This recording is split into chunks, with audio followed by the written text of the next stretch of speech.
ఏమున్నది ఏడాది కాంగ్రెస్ పాలనలో గర్వకారణం. నిన్నటితో సరిగ్గా సంవత్సరం నిండింది. ఈ సంవత్సర కాలంలో ఈరోజు తెలంగాణ భవన్ జనతా గ్యారేజ్గా మారింది. వరుసగా క్యూ కడతా ఉన్నారు ఇక్కడికి. హైడ్రా బాధితులు, మూసీ బాధితులు, రకరకాల బాధితులు, ప్రభుత్వ బాధితులు, కాంగ్రెస్ బాధితులంతా కూడా వరుసగట్టి ఇక్కడికి వస్తున్నారు. వచ్చి వారి వేదన, వారి బాధ చెప్పుకుంటూ ఉన్నారు. అందుకే నేను అనేది, మా నాయకులకు, మా కార్యకర్తలకు ముందుగా శిరస్సు వంచి వారి పోరాట స్ఫూర్తికి నా ధన్యవాదాలు తెలియజేస్తా ఉన్నా. ముఖ్యంగా ఈ పోరాటాన్ని ఇంకా ఉధృతంగా తీసుకుపోదామనే ఒక కేసీఆర్ గారి సూచన, కేసీఆర్ గారి భావన కూడా మీకు తెలియజేస్తూ, మరి ఏడాది పాలనలో ఏమున్నది గర్వకారణం అంటే, రాష్ట్రం ఇవాళ నిజంగా చూస్తే రేవంత్ రెడ్డి ప్రభుత్వం వచ్చిన తర్వాత 1,00,000 కోట్లు అప్పులు కొత్తాయి. రేవంత్ బ్రదర్సు మాలామాలైనరు. రాష్ట్రం మాత్రం అధోగతి పాలైన మాట వాస్తవం. ప్రజలు తిప్పల పాలైన మాట కూడా వాస్తవం. తెలంగాణ ప్రజలకు ఈరోజు రేవంత్ రెడ్డి పాలన, కాంగ్రెస్ సర్కారు పాలన అంటే గుర్తొచ్చేది ఒకవైపు 1,00,000 కోట్ల అప్పులు, మరొక వైపు వారు చేసిన దారుణ ఘాతకాలు, తప్పులు.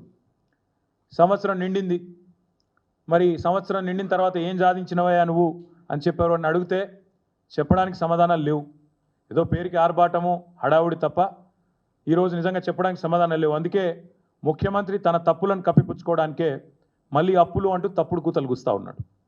అప్పులు అంటూ తప్పుడు కూతలు కూస్తున్న ముఖ్యమంత్రికి నేను చెప్పేది, అప్పుల మీద కాదు జరగాల్సింది, నీ తప్పుల మీద చర్చ. తెలంగాణ సమాజంలో మేము తప్పకుండా నిన్ను సూటిగా ఇవాళ కొన్ని ప్రశ్నలు అడుగుతున్నాం. దమ్ముంటే సమాధానం చెప్పు. సీఎం అంటే ఇవాళ నువ్వు సీఎం పదవి చేపట్టిన తర్వాత ఆ పదవి స్థాయి కూడా దిగదార్చినావు నువ్వు. ఇవాళ నీ ప్రభుత్వంలో ఎవరన్నా బాగుపడ్డారంటే అనుముల బ్రదర్స్ మాత్రమే బాగుపడ్డారు. నీ ప్రభుత్వంలో ఎవరికన్నా ఏమైనా లాభం జరిగింది అంటే కేవలం అనుముల రేవంత్ రెడ్డి, అనుముల తిరుపతి రెడ్డి, అనుముల జగదీష్ రెడ్డి, అనుముల కొండల్ రెడ్డి, అనుముల కృష్ణారెడ్డి, ఇంకా మిగతా బ్రదర్స్కి మాత్రమే లాభం జరిగింది. హైలైట్ ఏంటంటే రాష్ట్రానికే 1,000 కోట్ల స్థాయిలో పెట్టుబడి ఇచ్చే స్థాయికి అనుముల కుటుంబం చేరిందని చెప్పి వాళ్ళ ప్రజలు అనుకుంటున్న మాట వాస్తవం. మరి వచ్చే సంవత్సరం ఫోర్బ్స్ జాబితాలో రిచెస్ట్ బ్రదర్స్ ఎవరయ్యా అంటే అనుముల బ్రదర్స్ అని వస్తుందేమో, అదానిని కూడా దాటేస్తారేమో అని చెప్పి ప్రజలు కూడా అనుకుంటున్న మాట వాస్తవం. నీ ఏలుబడిలో రాష్ట్రానికి రాబడి తెచ్చే తెలివి లేదు, రాష్ట్ర సంపద పెంచే సోయి లేదు, స్పృహ లేదు, ఒక్కటి కూడా కనీసం పాజిటివ్ పనిచేసిన ముఖం లేదు. ఏం చేయాలా? అందుకే నోటికి వచ్చినట్టు తెల్లారలేస్తే కాకి కూతలు చెప్తా. మేము మా నాయకులు ఎప్పుడు చెప్తా ఉంటారు, కేసీఆర్ను తిట్లు, కేసీఆర్కు తిట్లు, దేవుళ్ళ మీద ఓట్లు, ఇచ్చిన హామీలకు తూట్లు. ఇదే నువ్వు చేసింది ఏందా సంవత్సరం అంటే ఒగ్గిది. మాట్లాడితే ముఖ్యమంత్రి అనేవాడు రాష్ట్ర ప్రతిష్ట పెంచాల్సిన ప్రయత్నం చేయాల్సింది పోయి ఇవాళ రాష్ట్ర ప్రతిష్టను, రాష్ట్ర పరువును గంగలో కలిపినట్టు రాష్ట్రం దివాలా తీసిందని దివ్యంగా ఉన్న రాష్ట్రం మీద దివాలా తీసిందని ఆరోపణలు చేసే ఒక దివాలాకోరు ముఖ్యమంత్రి మనకు ఉండడమే ఇవాళ నిజంగా కూడా మనం చేసుకున్న దురదృష్టం. కొత్త పరిశ్రమలు కాదు, ఉన్న పరిశ్రమలే తరలిపోతున్నాయి. యువతకి, ఉపాధికి, రాష్ట్ర ప్రగతికి తీరని అన్యాయం రేవంత్ రెడ్డి చేస్తూ ఉన్నాడు. ఇవాళ కొత్త స్లోగన్ పెట్టినాడు, ఇవాళ కొత్త పిఆర్లను పెట్టుకున్నట్టున్నాడు. 2-3 కొత్తగా ఇంగ్లీష్ వచ్చిన వాళ్ళు తోడైనరు. తెలంగాణ రైజింగ్ అట. ఎల్ల రైజింగ్ అవుతుంది చెప్పు. ఇండియా షేనింగ్ అని అప్పట్లో ఒకళ్ళు వాగినరు, వాళ్ళు అడ్రస్ లేకుండా వీకినరు. నువ్వు ఎవరు పెట్టుకున్నట్టు నిన్న ఇయ్యాల 2 ఇంగ్లీష్ ముక్కలు వచ్చినోని ఆయన తెలంగాణ రైజింగ్ అట. తెలంగాణ రైజింగ్ కాదు, అనుముల బ్రదర్స్ రైజింగ్. తెలంగాణలో అదానితో పోటీ పడుతూ ఆస్తులు ఎవరికన్నా సృష్టించుకుంటున్నారంటే అనుముల బ్రదర్స్, రేవంత్ బ్రదర్స్ రైజింగు. తెలంగాణ మాత్రం ఫాలింగ్. ఇది పక్క. నువ్వు ఎవరినన్నాడు?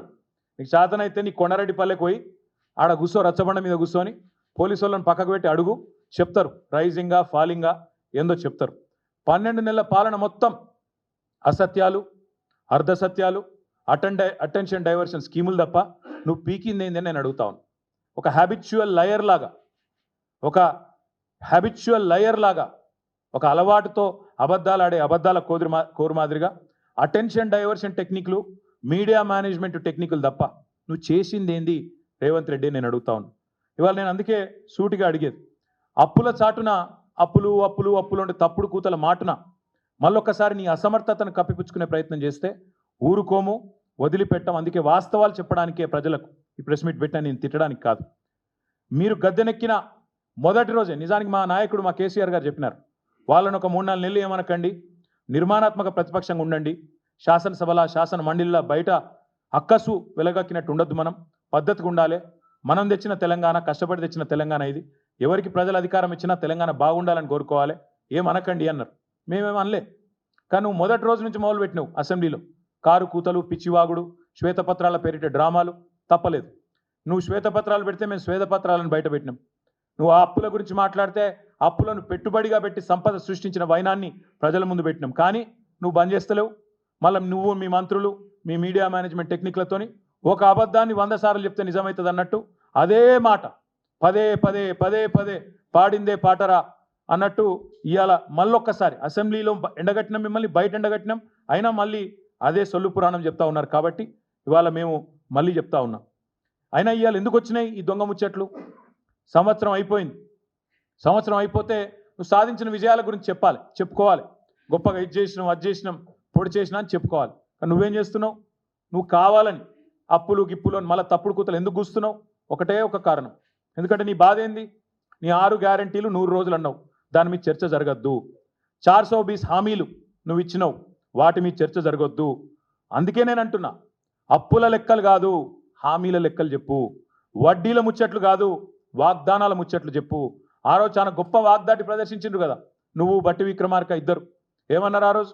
ఒక టీవీలో చర్చ కూర్చోబెట్టి, మరి చాలా చెప్తున్నారు మీ ఇద్దరు అడ్డగోలు హామీలు ఇస్తుండ్రు, అవుతుందా మీతోని అని అడిగితే, మాకు అణువు తెలుసు, అనా పైసతో సహా లెక్కలు తెలుసు అని చెప్పి పెద్ద పెద్ద డైలాగులు కొట్టి ఆ రోజు టీవీల ముందు సొల్లు పురాణం చెప్పింది నువ్వు, నీ డిప్యూటీ సీఎం కాదా? ఇవాళ వచ్చి మళ్ళీ దివాలాకోరు మాటలు మాట్లాడుతున్నా ఈ సన్నాసి ముఖ్యమంత్రిని నేను అడుగుతున్నా, నువ్వు కాదా ఆ రోజు చెప్పింది? మాకు అనా పైసతో సహా ప్రతి లెక్క తెలుసు, ఎట్లా మాట నిలబెట్టుకోవాలో తెలుసు అని ఉదరగొట్టింది నువ్వు కాదా? ఆ రోజు దొంగ లెక్కలు, ఈరోజు కాకి అరుపులు. అందుకే మేము అనేది, దమ్ముంటే అప్పులపై కారు కూతలు కాదు, నీ అసమర్థ పాలన పైన శ్వేతపత్రం విడుదల చెయ్యి. నువ్వు చేసింది ఏందో చెప్పు. నువ్వు చేసింది ఏంది నిజానికి ఈ సంవత్సరంలో? కేసీఆర్ ఇచ్చిన ఉద్యోగాలు నీ ఖాతాలో రాయించుకుంటావు. నువ్వు ఎన్ని ఉద్యోగాలు ఇచ్చినా మొత్తం తిప్పి తిప్పి కొడితే 12,000 ఉద్యోగాలు ఇచ్చిండు రేవంత్ రెడ్డి.